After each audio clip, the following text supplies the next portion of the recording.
Stay safe, happy learning. Screen पर आप एक स्पेशल पर्पस 1 HP मोटर देख पा रहे होंगे। यह दूसरा मोटर भी 1 HP का है, यह पंपिंग मोटर है और ये इस फ्रेम में 1 HP का मिक्सर ग्राइंडर मोटर समाहित किया हुआ है। तो इससे हम ये कंक्लूजन निकाल सकते हैं कि किसी भी इलेक्ट्रिक मशीन का फ्रेम साइज जो है वह उसके कैपेसिटी का इंडिकेटिव नहीं होता है। आगे बढ़ने से पहले ये बता दूं कि यह कोई प्रमोशनल वीडियो नहीं है, सिर्फ एजुकेशन पर्पस के लिए कुछ मॉडल्स लिए गए हैं। एक ही फ्रेम साइज में 5 HP का मोटर हो सकते हैं या 10 HP के मोटर हो सकते हैं। फ्रेम साइज मोटर के कैपेसिटी का इंडिकेटिव नहीं है।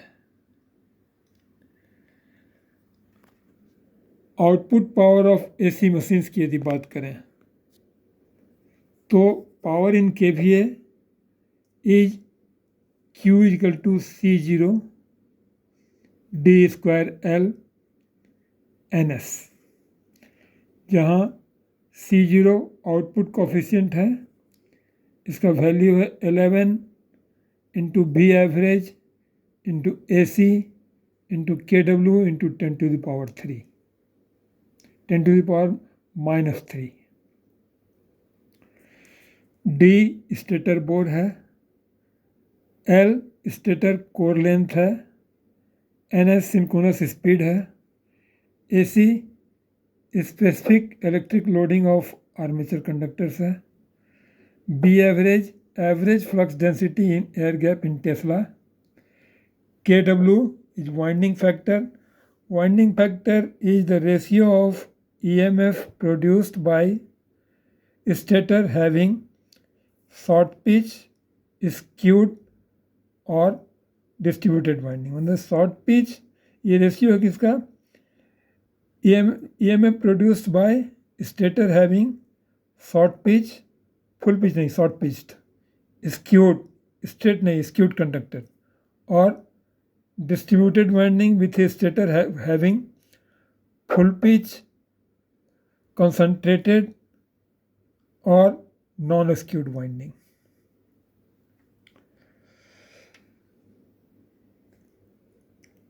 NS synchronous speed, AC specific electric loading in BAV is average flux density.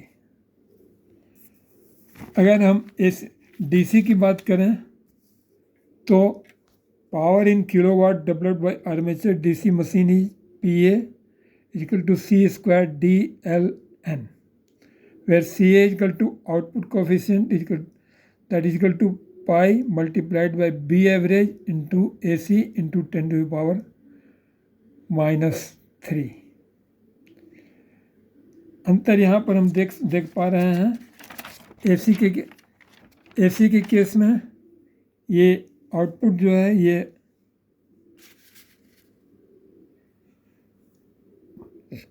11 से मल्टीप्लाई हो रहा है, DC के केस में यह 1 से मल्टीप्लाई हो रहा है। तो यहाँ हम देखते हैं कि किसी भी पर्टिकुलर आउटपुट के लिए ये D स्क्वायर L, D है इसका आर्मेचर डायमीटर इन मीटर और L है लेंथ, तो ये वॉल्यूम के प्रोपोर्शनल हुआ।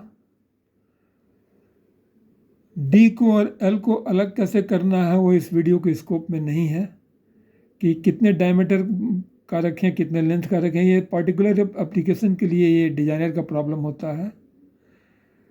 लेकिन इस वॉल्यूम के साथ हमें एक पर्टिकुलर आउटपुट चाहिए। तो यदि CO को भी यहाँ पुटअप करें तो power in developed in kilowatt is equal to pi into B average into AC into D square L into N into 10 to the power minus 3। ये AC के केस में NS है डीसी के केस में सिर्फ N रहेगा। तो इसमें हम देखते हैं कि अब CO तो कांस्टेंट है,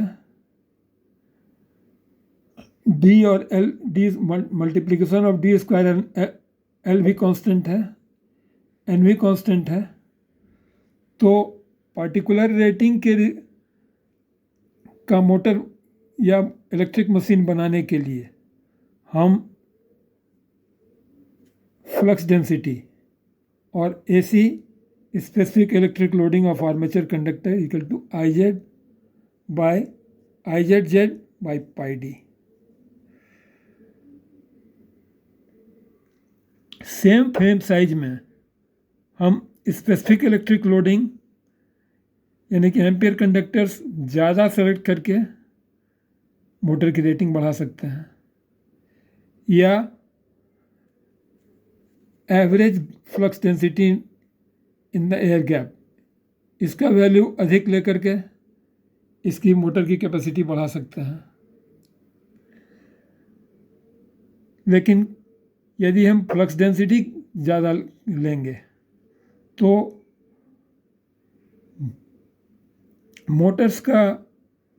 बड़े मोटर्स का भी फुल लोड पावर फैक्टर 0.9 से ऊपर कम ही होता है।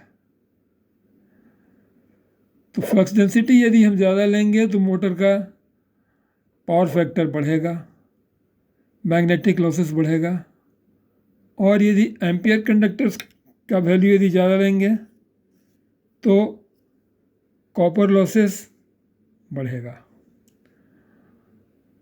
लॉसेस बढ़ने से मशीन की एफिशिएंसी घटेगी और पावर कंजम्पशन अधिक होगा, और हम जानते हैं कि एनर्जी कॉस्टली है। तो कॉस्ट कंसिडरेशन को देखते हुए डी और एल का स्पेसिफिक वैल्यू चूज करते हुए हम एवरेज फ्लक्स डेंसिटी और एवरेज करंट डेंसिटी सेलेक्ट करके मोटर का फ्रेम साइज डिसाइड करते हैं। मैं समझता हूँ कि mystery of motor frame size clear कर पाया हूँ। वीडियो यदि पसंद आई हो तो लाइक करें, सब्सक्राइब करें और कमेंट करें। कोई प्रश्न हो तो मुझसे पूछ सकते हैं। Thank you, stay safe, happy learning.